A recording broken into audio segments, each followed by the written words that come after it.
Ok, nous sommes ici. Nous voulons un peu vérifier ce que nous a enseigné à l'école dans les cours de biologie. Moi-même en tant que médecin et puis professeur de biologie.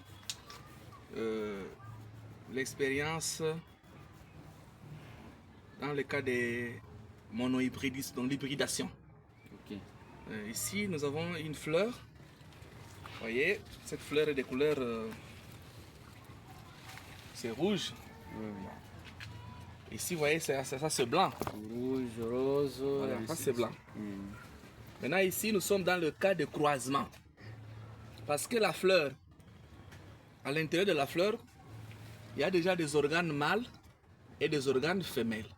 Ok. Parce que comme vous constatez ici dans cette fleur, vous allez voir qu'il y a déjà les graines de pollen et en même temps, il y a des ovaires à l'intérieur.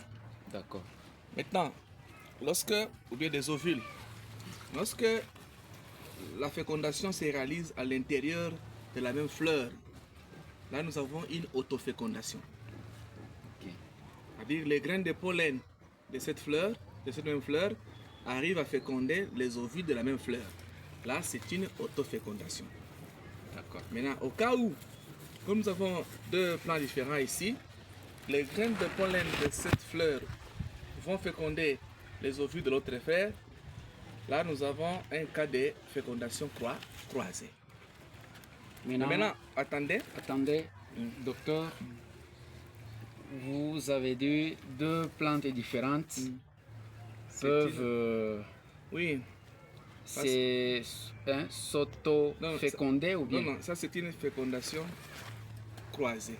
Ok. Une fécondation croisée. D'accord. À partir du vent, ou bien des insectes, comme l'abeille, ou bien le papillon, ça peut déplacer les graines de pollen ici pour aller féconder l'autre. Okay. Là, c'est une interfécondation, bien une fécondation croisée. D'accord. Maintenant, ici, nous voulons expérimenter, nous voulons de vérifier ce qu'on enseigne aux enfants. Nous sommes devant un cas de l'hybridation, donc le monohybridisme. Ici, nous sommes dans le cas de monohybridisme sans dominance. C'est-à-dire, les deux parents qui sont différents d'un seul caractère, par exemple, il n'y a pas un caractère dominant. Comme vous venez de constater, regardez ici, nous sommes en face de trois couleurs. Là, nous avons la couleur rouge, là c'est blanc, et ça c'est rose. Voilà. C'est-à-dire ça vient à partir du croisement des rouges et blancs. Et là, nous avons trouvé un caractère intermédiaire. C'est-à-dire ici, nous sommes devant un cas de monohybridisme sans dominance. Voilà, c'est vraiment un matériel didactique. Dans notre parcelle, nous venons de vérifier ce que Mendel nous a laissé comme héritage. Et je crois que nous pourrons déjà montrer ça aux enfants. Prochainement, quand j'aurai une leçon de biologie, je vais prendre ces trois types de fleurs et les enfants vont facilement comprendre. D'accord.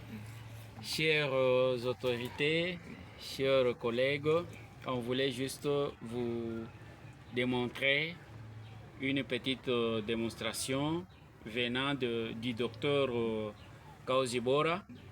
En tout cas, on est ensemble. Merci.